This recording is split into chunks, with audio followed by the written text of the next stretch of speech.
世界のお弁当を比べた結果、世界中の子どもたちがどんなランチを食べているのか知っていますか？アプリの開発会社が企画した世界中の子どもたちのお昼ご飯というプロジェクトにて、世界の子どもたちのランチが紹介されていました。中には日本のお弁当も入っており、海外から高く評価されていました。それでは早速世界の反応も交えて見てみましょう。アメリカの子どものランチ、ピーナッツバターのサンドイッチ、ぶどう、バナナブレッド、チョコレートミルク。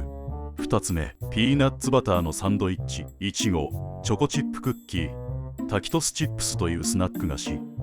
これを見た世界の反応。衝撃的だね。アメリカの食事が最悪だよ。アメリカの受刑者の方が学校の子供たちよりもバランスの取れた食事をしてる。お粗末すぎる。子供たちにオーガニックの食事を持たせて、ちゃんと成長してほしい。アメリカの子供たちは砂糖と塩分が多すぎるよね。なんでアメリカ人って毎日こんな食事をしてるのに背が高いの？食事にピーナッツバターのサンドイッチって、子供を育てる義務を持つ人間が作るものとしてはありえないくらいに手抜きだと思う。私が大統領だったら、企業系の食品会社や自動販売機なんかを学校から追い出してるところだよ。と、かなり厳しい意見。ブラジルの子供のランチ、ポークとマッシュポテト、バルサミコ酢をたっぷりかけたプチトマトと黒豆のスープだよ。家にいる時のランチもいつもこんな感じ。すごく美味しいよ。ブラジルに関しては特に目立った意見はありませんでした。インドの子供のランチ、豆カレーとご飯、それにスパイシーなポテトとサラダだったよ。これを見た世界の反応。インドのランチ美味しそうだな。日本のに次いで僅差で2位ってとこ。この2カ国のランチは美味しそうだしヘルシーそう。日本とインドのランチが一番健康的に見える。2カ国の人たちが太ってないのも納得。日本人とインド人は俺たちより良いものを食べてるな。南アフリカの子供のランチ、ロールパン、ソーセージ、フライドポテトだよ。これはボエリーロールって言って南アフリカの人気料理なんだ。普通のホットドッグとは違うんだよ。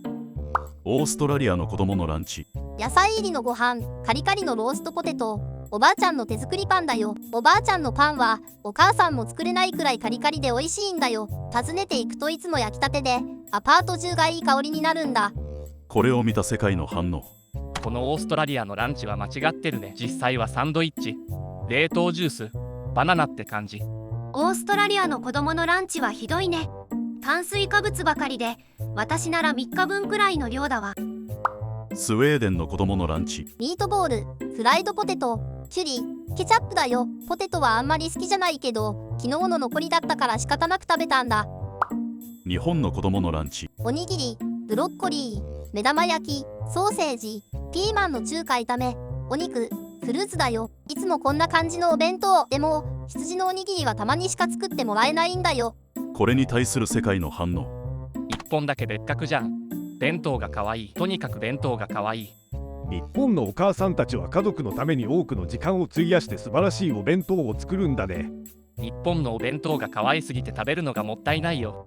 日本のお母さんには勝てないわ。前に子供と日本に行った時、写真のお弁当みたいな食事を出してくれたよ。ほんと可愛くて、息子は具材を気にすることなく平らげてたわ。今から日本にランチ食べに行ってくるわ。日本人は卵焼きをああいう形に作ってお弁当に入れるんだな。羊さんのおにぎりすごくいいね。明日息子のお弁当に入れてあげよう。日本人が頭いいのもなんだ不思議じゃないな。子供たちにあんなちゃんとした食事を与えてるんだから。私はハーフで6歳まで日本で暮らしてたけど、お弁当を経験できたラッキーな子供時代だった。日本人はめちゃくちゃラッキーだよな。日本のママさんたちから大切なことを教えられた。食欲をそそられるしヘルシーだし、言うことなしね。世界各国の子供のランチいかがでしたか？全体的に日本の弁当の見た目の可愛らしさや完成度の高さを評価するコメントが多く、一方でアメリカの子供の栄養バランスを懸念するコメントが目立ちました。あなたの思い出のお弁当をぜひコメント欄で教えてください。チャンネル登録といいねもよろしくね。